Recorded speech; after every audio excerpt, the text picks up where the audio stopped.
बिस्मिल्लाहिर्रहमानिर्रहीम। अस्सलाम वालेकुम students, hope you all are doing great. आज हम लोग नया चैप्टर स्टार्ट करने जा रहे हैं जिसका नाम है solution.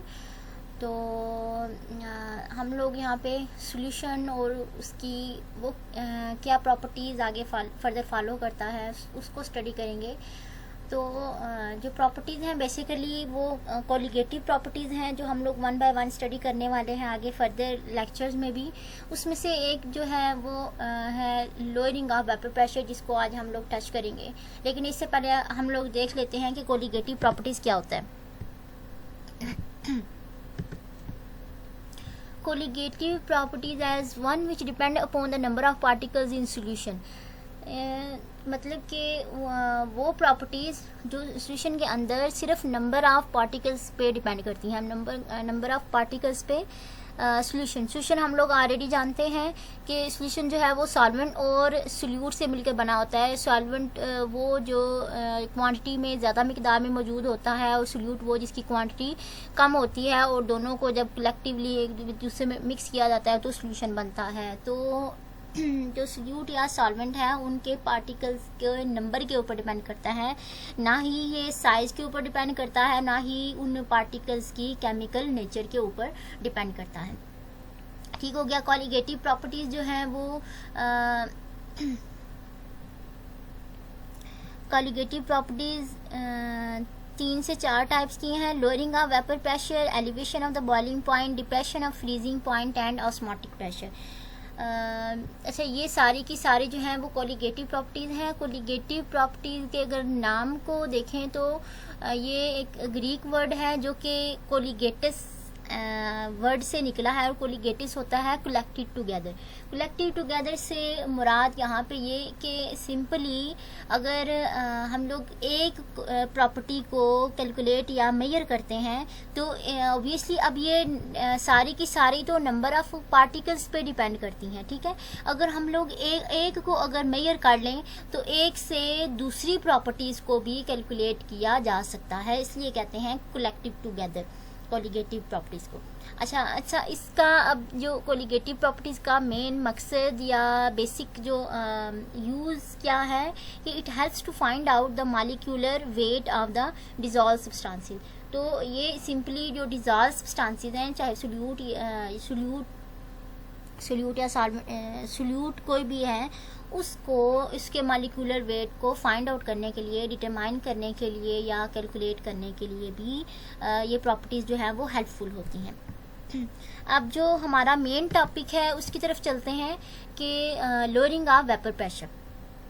Lowering of vapour pressure क्या है बेसिकली कि प्योर सॉल्वेंट की बात करते हैं। प्योर सॉल्वेंट का जो वेपर प्रेशर है सपोज एक फिक्स है, ठीक है, लेकिन प्योर सॉल्वेंट के अंदर जब हम लोग सोल्यूट कोई ना कोई सोल्यूट ऐड कर देते हैं तो सोल्यूट ऐड करने से जब वो सोल्यूशन बनता है तो जो उसके अंदर सॉल्वेंट होता है, सॉल्वेंट का वेपर प्रेशर प्योर सॉल्वेंट के मुकाबले में जब वो सोल्यूशन बनता है तो कम हो जाता है। ठीक है, सिंपली क्या है कि जो सॉल्यूशन है या प्योर सॉल्वेंट के अंदर अगर हम लोग सोल्यूट ऐड कर दें तो सोल्यूट ऐड करने से उसका जो वेपर प्रेशर है वो डिक्रीज़ कर जाता है। ठीक है, तो इसको आगे फर्दर मैथमेटिकली एक्सप्रेस अगर करें तो कैसे करेंगे। फॉर एग्जांपल इफ़ जो प्योर सॉल्वेंट है उसके वेपर प्रेशर को P से रिप्रेजेंट करते हैं और जो सॉल्यूशन का वेपर प्रेशर है उसको PS से रिप्रेजेंट करते हैं। ठीक है, तो फिर उस लिहाज से लोअरिंग ऑफ वेपर प्रेशर क्या हुआ। लोअरिंग ऑफ वेपर प्रेशर जो जब हम लोग वो करते हैं lowering of vapour pressure higher value minus lower value, तो फिर P माइनस PS होना चाहिए। सॉरी, यहाँ पे थोड़ा सा मिस्टेक है कि अमूमन हम लोग जब भी डिफरेंस लेते हैं, ठीक है, डिफरेंस लेते हैं तो higher value minus lower value लेते हैं। तो प्योर सॉल्वेंट की वैल्यू हाई है और सॉल्यूशन की वैल्यू जो है वो कम है। ठीक है, तो फिर उस लिहाज से लोअरिंग ऑफ वेपर प्रेशर क्या हो गया, P माइनस PS। ठीक है, ये हो गया लोअरिंग ऑफ वेपर प्रेशर। लेकिन अगर हम लोग उसको विद रिस्पेक्ट टू सॉल्वेंट देखें तो सिंपली हम लोग क्या करते हैं, जो लोअरिंग ऑफ वेपर प्रेशर है उसको डिवाइड कर देते हैं प्योर सॉल्वेंट के वेपर प्रेशर के साथ। तो डिवाइड करने पे जब उसको बोलते हैं relative lowering of vapour pressure. Relative होती है कि किसी चीज़ को रिलेट कर देना। अब relative lowering of vapour pressure है तो इसका मतलब है हमने उसको प्योर सॉल्वेंट के साथ रिलेट किया है, प्योर सॉल्वेंट को हमने स्टैंडर्ड ले लिया या रेफरेंस ले लिया। तो relative lowering of vapour pressure क्या होता है कि lowering of vapour pressure divided by pure solvent का वेपर प्रेशर, ठीक है। लेकिन फिर देन है अकॉर्डिंग टू रॉल्स 1886 में फिर उसने कहा कि जो लोअरिंग ऑफ वेपर प्रेशर है वो डिपेंड करता है number of moles of solute के ऊपर। एन यहाँ पे जो स्मॉलर एन है वो रिप्रेजेंट कर रहा है number of moles of solute के ऊपर। जो number of moles of solute या फिर जो है वो कह लो mole of fraction, mole fraction of solute के ऊपर। तो lowering of vapour pressure is equal to mole fraction of solute. अच्छा, यहाँ पे मोल फ्रैक्शन क्या होता है? मोल फ्रैक्शन किसी भी पर्टिकुलर का, फॉर एग्जाम्पल अगर यहाँ पे सोल्यूट की बात करिए ना कि सोल्यूट की बात कर रहे हैं तो यहाँ पे क्या है, वो fraction divided by total fraction. अब सोल्यूशन है ना, सोल्यूशन के अंदर सोल्यूट और सॉल्वेंट दोनों होते हैं। तो सोल्यूट के लिहाज से अगर देख रहे हैं तो solute divided by solute plus solvent, ठीक है। इसी तरह अगर हम लोग सॉल्वेंट का देख रहे होते हैं तो solvent divided by solute plus solvent, ठीक है। तो यहाँ पे स्मॉल एन रिप्रेजेंट कर रहा है number of moles of solute को, और जो कैपिटल एन है वो रिप्रेजेंट कर रहा है सॉल्वेंट के नंबर ऑफ मोल्स को, ठीक है। तो ये हो गया जो लोअरिंग ऑफ वेपर प्रेशर है वो उसका relation mole fraction of solute के साथ। तो यहाँ पे हम लोगों ने 2-3 चीज़ें देखी हैं। एक ये कि जो सोल्यूशन है उसका वेपर प्रेशर प्योर सॉल्वेंट के मुकाबले में कम होता है, एक चीज़।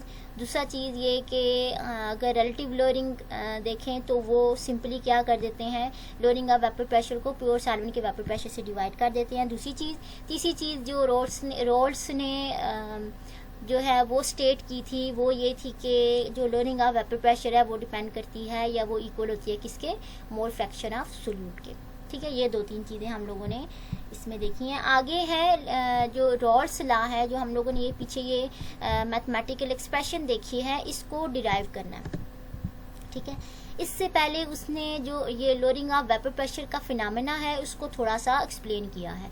सिंपली यहाँ पे वो ये कहना चाह रहा है कि जब सिर्फ प्योर सॉल्वेंट था, प्योर सॉल्वेंट को जब हीट किया, हीट करने पे जो सॉल्वेंट के जो मॉलिक्यूल्स हैं वो हीट लेकर उनकी काइनेटिक एनर्जी ज़्यादा हो जाती है, इतनी ज़्यादा हो जाती है कि वो सरफेस से निकलना शुरू हो जाते हैं। जब सरफेस से निकल के जो है वो जो स्पेस के अंदर आते हैं तो उनको बोलते हैं कि वो वेपर्स हैं, ठीक है। उन वेपर्स के प्रेशर को वेपर प्रेशर कहा जाता है। अब ऑब्वियसली जितने ज़्यादा मॉलिक्यूल्स वेपर बनेंगे उतना ही वेपर प्रेशर ज़्यादा होगा, ठीक है। यहाँ पे अगर आप लोग देखो तो वेपर प्रेशर जो वेपर्स के मॉलिक्यूल है ज़्यादा है, लेकिन अगर दूसरी तरफ आ जाते हैं हम लोग सॉल्यूशन में, अब ये प्योर सॉल्वेंट नहीं है, इसमें सॉल्वेंट के अंदर सोल्यूट भी ऐड किया है। अब सोल्यूट के मॉलिक्यूल्स को यहाँ पे उसने जो डार्क वाले मॉलिक्यूल्स हैं या इससे रिप्रेजेंट किया है, ठीक है। डार्कर हैं वो प्योर सॉल्वेंट की निस्बत रिप्रेजेंटेशन में। तो अब यहाँ पे क्या है कि जब हीट करने पे जो मॉलिक्यूल्स की एनर्जी ज़्यादा होगी, जब वो क्या करते हैं, जब वो वेपोराइज अपने आप को करने की कोशिश करेंगे तो उनके रास्ते में जो सोल्यूट के मॉलिक्यूल हैं वो आ जाते हैं। तो वो सिंपली सोल्यूट के मॉलिक्यूल्स क्या करते हैं, रेजिस्टेंस काज करते हैं, उनको सरफेस से ऊपर उठने नहीं देते, जिसकी वजह से कम मिकदार जो है वो वेपोराइज होती है। वो वेपर्स जो मॉलिक्यूल्स हैं वो कम वेपर्स में कन्वर्ट होते हैं। क्यों? क्योंकि जो सोल्यूट के मॉलिक्यूल्स हैं जो उसके अंदर मौजूद हैं वो उनको रेजिस्टेंस का काज करते हैं। तो कम मॉलिक्यूल्स वेपोराइज होंगे तो उस लिहाज से उनका वेपर प्रेशर भी फिर कम होगा, जिसकी वजह से हम कहते हैं कि जो प्योर सॉल्वेंट के मुकाबले में जो सॉल्यूशन होता है उसमें जो उसकी जो वेपर प्रेशर है, जो उसका जो वेपर प्रेशर है वो डिक्रीज कर जाता है, ठीक है। नेक्स्ट आगे जो रॉल्स लॉ की एक्सप्रेशन है उसको आगे फर्दर डिराइव करते हैं। अब हम लोग ऑलरेडी देख चुके हैं कि जो लोअरिंग ऑफ वेपर प्रेशर है वो डिटरमाइन हम लोग कर सकते हैं सॉल्वेंट के नंबर ऑफ मोल्स के ऊपर, ठीक है। ये number of moles of solvent जो है वो कितने वेपोराइज हुए जब वो सॉल्यूशन की फॉर्म में थे, तो इसका मतलब है हम लोग उसके मोल फ्रैक्शन को ले सकते हैं। तो फिर क्या हुआ, जो लोअरिंग ऑफ वेपर प्रेशर है PS वो directly proportional to mole fraction of solvent, ठीक है। सॉल्वेंट है तो कैपिटल N ऊपर है, ये सॉल्वेंट का fraction over total fraction N plus N, small n plus capital N। और हम लोग जानते हैं स्मॉल n जो है वो सोल्यूट के मोल को रिप्रेजेंट कर रहा है और कैपिटल N सॉल्वेंट के मोल को रिप्रेजेंट कर रहा है। तो यहाँ पे अगर प्रोपोर्शनैलिटी साइन हटाते हैं तो K आ जाएगा, ठीक है। और K हम लोगों को पता है कि ये प्रोपोर्शनैलिटी फैक्टर होता है, ठीक हो गया। अब हम लोग अगर बात करें प्योर सॉल्वेंट की, ठीक है, अगर हम लोग प्योर सॉल्वेंट की बात करते हैं, प्योर सॉल्वेंट के अंदर तो सोल्यूट की मौजूद नहीं है, तो फिर क्या होगा, जो सोल्यूट जो N है, स्मॉल n है, स्मॉल n अब सोल्यूट को रिप्रेजेंट करता है। प्योर सॉल्वेंट में सोल्यूट मौजूद नहीं है तो smaller n will become equal to 0। तो मोल फ्रैक्शन का जो वैल्यू है उसके अंदर हम लोग अगर स्मॉलर n 0 लगा देते हैं तो ये n ओवर n हो जाएगा, n से काट के पीछे जो मोल फ्रैक्शन ऑफ सॉल्वेंट है वो 1 रह जाएगा।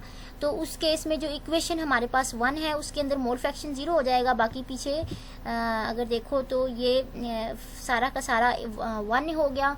तो ये जो है वो P will become equal to 1। अगर इसी वैल्यू में इसका मतलब है हम लोग K की जगह P लगा सकते हैं, ठीक है, K की जगह P लगा सकते हैं। तो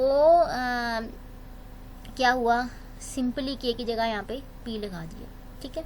तो अगर P यहाँ पे मल्टीप्लाई हो रहा है दूसरी तरफ जाके डिवाइड हो जाएगा, यहाँ पे डिवाइड हो गया। यहाँ पे नेक्स्ट जो है वो रेशनलाइज किया। रेशनलाइज कैसे किया कि दोनों वैल्यूज़ को एक ही जैसी जो क्वांटिटी है या वैल्यू है उसके साथ माइनस कर दिया, मतलब कि यहाँ पे भी 1 के साथ माइनस कर दिया, यहाँ पे भी 1 के साथ माइनस किया है। देन उन्होंने LCM लिया, ठीक है। जब इस तरह की सिचुएशन हो, एक जो है वो न्यूमरेटर डिनोमिनेटर में वैल्यू आ रही हो, तो इस तरह की माइनस या प्लस हो तो हम लोग उसका LCM ले सकते हैं। LCM यहाँ पे लिया, सिंपली P नीचे आ गया, यहाँ पे P माइनस PS हो गया, ठीक है, इज इक्वल टू यहाँ पे भी 1 minus n over n plus n है, तो n प्लस n जो है ये नीचे आ जाएगा, ठीक है। तो यहाँ पे 1 की जगह स्मॉलर n प्लस n आ जाएगा और माइनस n आ जाएगा, ठीक है। तो n कट गया, बाकी पीछे स्मॉलर n रह गया, ठीक हो गया। होपफुली आप लोगों को LCM लेना आता हो। तो यहाँ पे P minus PS over P is equal to smaller n over smaller n plus n। अगर आप लोग यहाँ पे देखो तो जो स्मॉलर n है यहाँ पे वो है मोलर फ्रैक्शन ऑफ सोल्यूट। तो बिल्कुल स्टार्टिंग वाला जो हम लोगों ने रोल्स लॉ की एक्सप्रेशन देखी थी कि जो लोअरिंग ऑफ वेपर प्रेशर है वो इक्वल होता है या वो डिपेंड करता है किसके, मोलर फ्रैक्शन ऑफ सोल्यूट को। तो यहाँ पे हम लोगों ने रोल्स लॉ को डिराइव कर लिया, ठीक है। नेक्स्ट है ideal solutions and deviation from roles law, कि आइडियल सॉल्यूशन क्या होता है और वो रोल्स लॉ से डेविएट कैसे करता है।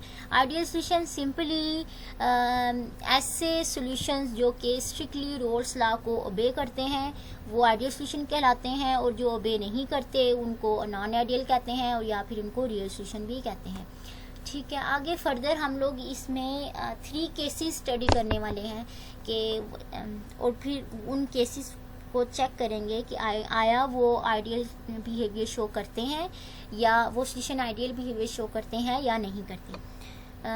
फॉर एग्जांपल सपोज जो सॉल्वेंट के मॉलिक्यूल्स हैं उसको A से रिप्रेजेंट किया है, ठीक है, और जो सॉल्यूट के मॉलिक्यूल है उसको B से, ठीक है। और अगर प्योर सॉल्वेंट की बात करें, ठीक है, प्योर सॉल्वेंट के केस में अब सिर्फ सॉल्वेंट के मॉलिक्यूल हैं तो A ने अट्रैक्टिव फोर्सेस या बॉन्डिंग की हुई है A के साथ, A और A के दरमियान जो अट्रैक्टिव फोर्सेस है उसको हम कहेंगे गामा AA, ठीक है, इसको प्योर सॉल्वेंट भी कह सकते हैं। इसी तरह जो अट्रैक्टिव फोर्सेस होंगी, जो फोर्स ऑफ अट्रैक्शन होगी बिटवीन A एंड B, अब A एंड B की बात करें तो इसको हम सोल्यूशन भी कह सकते हैं, क्योंकि सोल्यूशन में A एंड B सॉल्वेंट और सोल्यूट दोनों मौजूद होते हैं, तो दोनों के इंटरेक्शन को हम लोग गामा AB भी कह सकते हैं। सिंपली ये प्योर सॉल्वेंट हो गया और ये सोल्यूशन हो गया। तो वो केस जहाँ पे जो सोल्यूशन का में जो अट्रैक्टिव फोर्सेस हैं, या फिर जो attractive forces between A B is equal to attractive forces between A, तो मतलब कि attractive forces between solute solvent and solute is equal to attractive forces between solvent molecule. उस केस में क्या होगा कि जब अट्रैक्टिव फोर्सेस दोनों की सेम है तो दोनों के केस में वेपर प्रेशर भी सेम होगा। जब वेपर प्रेशर सेम है तो वो दोनों के दोनों जो है वो रोल्स लॉ से प्रेडिक्ट आउट हो सकते हैं। वो रोल्स लॉ को बेकार हैं तो हम कहेंगे सोल्यूशन क्या होगा, आइडियल सोल्यूशन हो गया। एक केस ये है।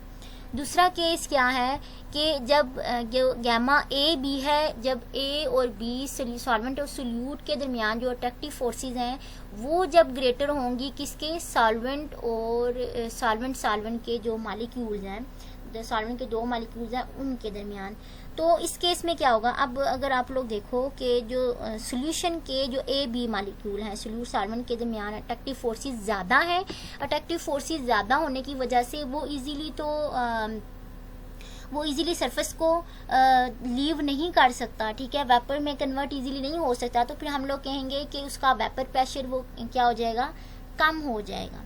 वो इतनी आसानी से एस्केप नहीं कर सकता सरफेस से, तो वेपर प्रेशर कम हो जाएगा, ठीक है। तो रोल्स लॉ जब इसको एक्सप्लेन करेगा तो इसको कहेंगे कि ये नेगेटिव डेविएशन है, ठीक है, ये नेगेटिव डेविएशन है। और थर्ड केस क्या है कि जब ए बी स्मॉलर हो, ठीक है, जो ए बी सॉल्वेंट और सोल्यूट के दरमियान जो फोर्स ऑफ अट्रैक्शन है जब वो कम होगी, वो जब कम होगी तो जो एक मॉलिक्यूल्स हैं वो इजीली सरफेस से एवापोरेट कर जाएंगे। जब इजीली सरफेस से एवापोरेट कर जाएंगे तो उनका वेपर प्रेशर जल्दी से होगा, तो वेपर प्रेशर ज़्यादा होगा। वेपर प्रेशर ज़्यादा होने की वजह से सोल्यूशन का वेपर प्रेशर, ए बी की बात कर रहे हैं, तो सोल्यूशन का वेपर प्रेशर ज़्यादा होने की वजह से हम कहेंगे इसको कि ये पॉजिटिव डेविएशन है, मतलब कि इसने डेविएट किया है। पहला केस जब दोनों बराबर होंगे तो क्या है, वो आइडियल बिहेवियर है, ठीक है। जब सोल्यूशन का अट्रैक्टिव फोर्सेस ज़्यादा होंगी, वेपर प्रेशर कम होगा, तो वो क्या है, उसने डेविएशन शो की है, लेकिन जो है वो नेगेटिव डेविएशन है। नेगेटिव डेविएशन को हम लोग इस सेंस में ले सकते हैं कि ये कम डेविएशन है, ठीक है, कम डेविएशन किया है, ये हम कह सकते हैं कि नियर टू आइडियलिटी है, ठीक है। क्योंकि हम लोग रोल्स लॉ में यही पढ़ते हैं ना कि जो आइडियल वही होगा रोल्स लॉ के मुताबिक जिसका वेपर प्रेशर कम होगा। इस केस में वेपर प्रेशर कम हुआ है तो इसने क्या है, आइडियलिटी शो किया, लेकिन अच्छा डेविएशन शो किया लेकिन नेगेटिव है, ठीक है। अगर थर्ड स्टेप क्या है कि जब सॉल्यूशन का अट्रैक्टिव फोर्सेस ज़्यादा होंगी, अट्रैक्टिव फोर्सेस कम है, स्मॉलर है, अट्रैक्टिव फोर्सेस कम होंगी तो वेपर प्रेशर ज़्यादा होगा। वेपर प्रेशर ज़्यादा है तो वो रोल्स लॉ को बे नहीं कर रहा, तो वो क्या कहेंगे हम लोग कि ये पॉजिटिव डेविएशन है। आगे बढ़ते हैं। नेक्स्ट है डिटर्मिनेशन ऑफ मॉलिक्यूलर मास। हम लोगों ने देखा था कि जो ये कोलिगेटिव प्रॉपर्टीज़ हैं ये सारी की सारी, ये इनका मेन यूज़ क्या है कि ये हेल्प करती हैं to determine the molecular mass of any substance, जो एनी डिजॉल्व सब्सटेंस। तो यहाँ पे सिंपली हम लोग जानते हैं कि जो सोल्यूशन है वो सोल्यूट और सॉल्वेंट से कलेक्टिवली मिलकर बना है। तो सोल्यूट और सॉल्वेंट के नंबर ऑफ़ मोल्स की बात करें तो number of moles of solute हम लोगों को पता है कि गिवन मास अवर मॉलिक्यूलर मास। तो number of moles of solute जो सोल्यूट की क्वांटिटीज़ हैं उनको स्मॉलर वैल्यू से रिप्रेजेंट किया है, smaller N, smaller W, smaller M. और जो सॉल्वेंट की जो वैल्यूज़ हैं या टर्म्स जो हैं उनको कैपिटल से, smaller capital N, capital W और कैपिटल एम, ठीक है, just to differentiate between solute and solvent values या एंटिटीज़। अब सिंपली जो हमारे पास जो एक्सप्रेशन थी मैथमेटिकल एक्सप्रेशन रोल्स लॉ की, वो ये हो गई, ठीक है। इसमें एन की वैल्यू और कैपिटल एन की वैल्यू, जो नंबर ऑफ मोल्स हैं सोल्यूट के और सॉल्वेंट के, सिंपली उनको ऐड डाला है यहाँ पे। तो यहाँ पे smaller W over M, smaller W over M और कैपिटल डब्ल्यू ओवर एम, ये आ गया, ठीक है। अब डब्ल्यू ओवर एम ऊपर है, इसको एक दफ़ा इस वैल्यू के साथ लिखेंगे, एक दफ़ा इस वैल्यू के साथ लिखेंगे, लिख लिया, ठीक है।